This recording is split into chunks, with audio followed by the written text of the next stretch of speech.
Thank you very much, and thanks a lot for having me. I'm delighted to be joining you this evening. Um, I just want to say, first of all, that I'm very aware and I feel very uncomfortable about the fact that I know I'm a white man who's over 40, who runs a Western-style journal based in the UK. The journal is based in the UK. And one of the things that we're implicitly and explicitly talking about here is the way in which Western-based academic publishing dominates the global academia, and it's part of a broader coloniality of knowledge. Um, and so I think, putting everything in context, we have to keep this in mind. The broader aim, I think, of your network must be in the long term the epistemic delinking and the decolonizing of African research, um, the questioning of the dominant knowledge structures, as Professor Atang just noticed. You must be thinking about starting your own journals and supporting your own journals, developing your own research communities, your own research agendas, and forms of knowledge. So, in a sense, my presentation tonight, which is going to be about how to maximize your chances of getting published, particularly in Western journals, is a little bit anachronistic. But I think it'll stand you in good stead for publishing in African journals as well, and also as Dr. Cheng noted in her opening remarks, publishing can be a powerful form of critique and deconstruction, a way of yeah, decolonizing the knowledge economy and the academy from within. So I'm just going to run through a short PowerPoint and tell you a few of my tips for getting published. Um,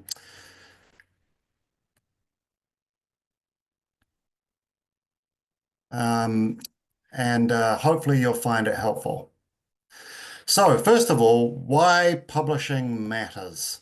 I mean, at the most basic level, when you publish, you get feedback on the research that you've done, and it's a very important form of peer feedback from the community of other scholars. Um, it's also a way of disseminating your research. All of us, particularly if we do a PhD, but even if we do other research projects, I mean, the whole point of research is to get it out there, to make sure that other people um, are aware of it and can see what you've done and can evaluate your findings and perhaps find them useful. So publishing is the dominant way of disseminating your research. Um, it's also a way of getting peer review and developing esteem from your peers if they think your research is good, and building up your profile. There are obviously a lot of professional employment issues related here that in all these days in particular, in order to succeed as an academic, um, you have to be published regularly, or you have to be regularly publishing and disseminating your research. I mean, at a sort of deeper level, it's about the contribution to the body of knowledge that we have. And every time you publish, you're adding to an existing literature. You're making a contribution. And in the future, when people do literature reviews to see what a particular field has so far found, they will, obviously look at your contribution to knowledge as well. And I think also it's about creating community. Particularly if you think about different areas of research like critical approaches to African security. Getting published and finding ways of disseminating your research connects you up and helps you build in with a broader community. Those people who are your reviewers, the editors of the journal, and the others who are involved. So one of the key questions I'm often asked is, how do you pick the right journal to try and publish in? And I think this is really a crucial issue.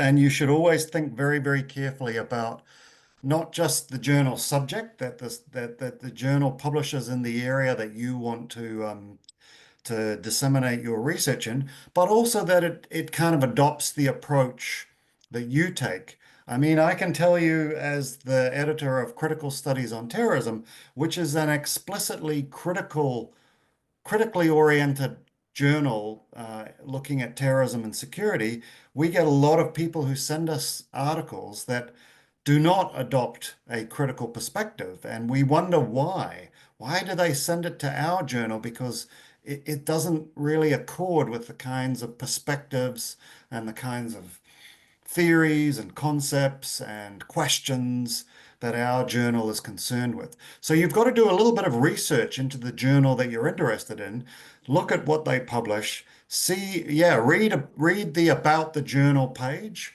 and see what they value and what perspectives they try and adopt before you choose your journal. As I mentioned, there's a key question here around the language and the origin of the journal that you're looking to publish in. And you need, I think, in this day and age, you need to be thinking about how do we decolonize knowledge? How do we de-link from the dominant academy?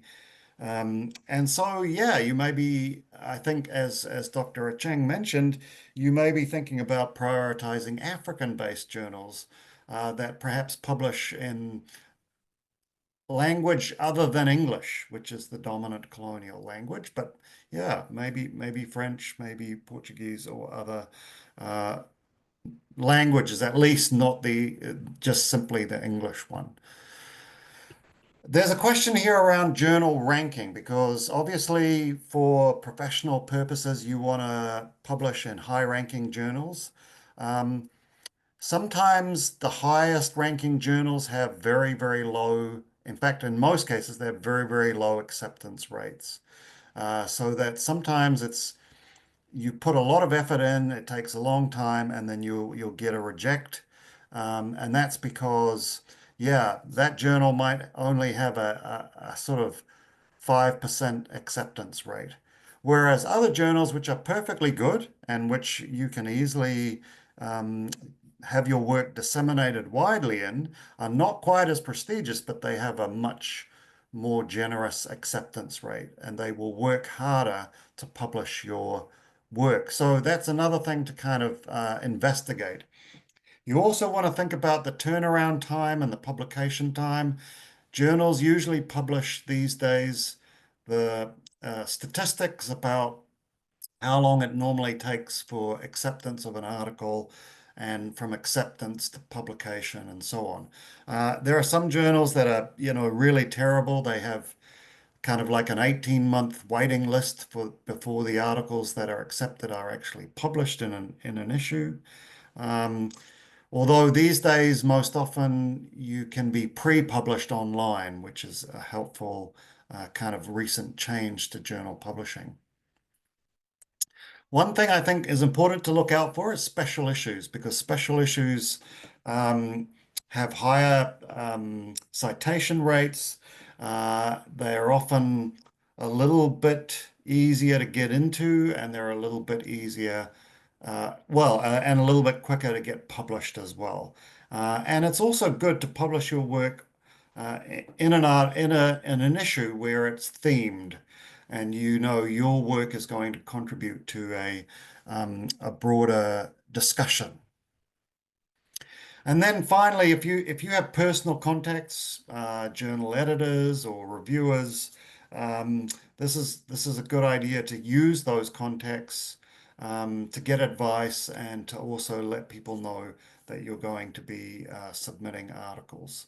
And those kind of personal contacts can be very, very helpful. And so now that's just to say that you now all know me and I'm a journal editor, so feel free to contact me about that. When you prepare your article, okay, here's some advice. First of all, you need to do some good research. Um, Obviously, don't just send a literature review or some thoughts that you had, but try to do rigorous original research. I would also suggest that you try and do pre-peer review, which is where you share your article with colleagues, present it in a seminar if you can, and try to get as much feedback as you can about it. Before you even send it to the journal, make sure that several people have read it and they've given you comments and they've helped you improve it. Um, you want to try and make sure that the tone, the organization, and the style of the article fits the journal that you're sending it to. And so I would always say, if you can, download 4 or 5 articles from that journal and read them carefully. Take note of the way in which they're written, the way in which they're organized, the kind of style of them, tone, the language that's used, and try and tailor your article to make sure that it kind of fits that general format. Now, these days, you've got to make sure that your presentation is nothing less than perfect. And by that, I mean your grammar, your expression, your spelling, um, yeah, everything, your headings, the presentation of the tables or whatever, everything has to be perfect. And I think, these days, particularly with AI, you can make sure that your writing is very, very good. I mean, one of the main reasons for what we call a desk rejection or of an article is if it's very poorly written, if it's poorly expressed, if the language is not perfect. And that's a shame because sometimes articles have really good content. They're based on excellent research, but they're so poorly presented that the journal editors are not prepared to kind of put the work in. They just want something easy to read so that they can reject it on those grounds.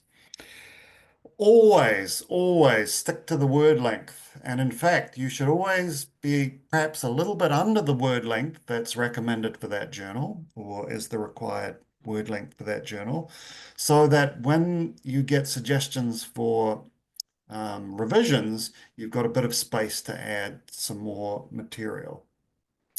But yeah, a lot of journals will keep sending you the article back again and again, and if you're well over the word length. So make sure.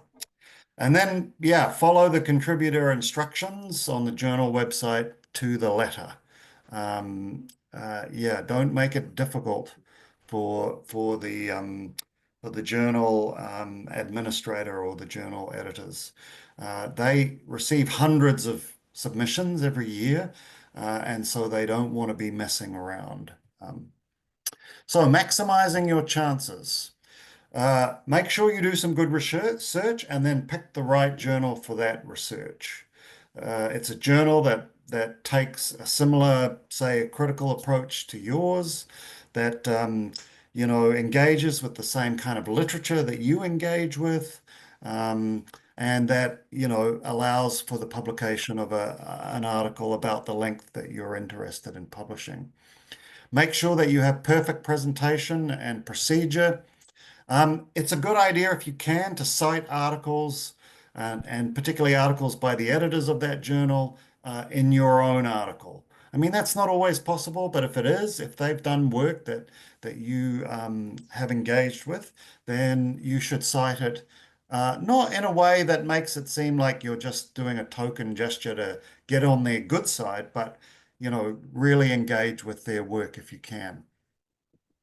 Try and address the current debates and issues that journal is dealing with, so that you're engaging with the latest kinds of theory and the latest kinds of research that's been coming out on those topics, and you're not only citing things from 10 or 15 years ago um, that people will think is outdated. Imitation is a good thing. I think sometimes if you can imitate really good articles, then you should go for it. Follow their style, the way they set up the question and the way they engage with the issues.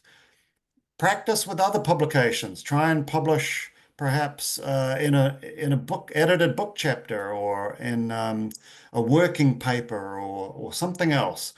Get some experience with other publications before you try for a high quality journal. And then, as has already been mentioned, try to forge relationships with journal editors. Offer to review books, always be willing to review articles, and try and get involved. And that will get you in good stead for when you submit. So what happens on submission? Well, the first thing is that your article will be reviewed by an editorial assistant who will see that it meets the kind of minimal standards, that it's just not a 2 or 3 page rambling thing, but that it is a proper piece of research. Then it's normally sort of reviewed by the editors of the journal who will make sure that it's not embarrassingly bad, that it reaches a good standard, and that it can be sent out for peer review to other scholars in the field. Then it will go out for anonymous peer review. And usually it's between 2 and 3, high-ranking scholars around the world will review your article and make a recommendation. Then the editors will look at those reviews and look at the article itself, and then they will make their decision based on what the reviewers have said. And the decision will always be either to reject it, revise and resubmit, or to accept it, perhaps with some minor corrections. Those are usually the options. Now, you're going to fail. You're definitely going to fail. Everyone fails. I've failed 100 times. Um, you'll send your article to a journal and it'll be rejected. Don't worry, that's normal. That's the normal practice. Don't give up. Um, I would always revise my article according to the reviewer comments that you get. Try and get some more advice from your colleagues and from other scholars, people that you trust to give you good advice, and then resubmit it to another journal um, and try again. Try and try again, and I would say never let a paper sit in a drawer. If you've done the work, you've done some research, some good research, you've written it up into a paper, never let it just sit in a drawer. Just keep trying with it until you finally get it published. Um, so yeah, that's my short set of advice for how to get published. But as I said, that's what happens in sort of Western style journals. But try and keep in mind that the broader project of what you guys are trying to achieve is to de-link from the strictures of this kind of approach. Although, yeah, you should also follow this kind of advice with your own journals. Anyway, I'm sure there'll be lots of questions and I'm happy to answer any, so I'll leave it there.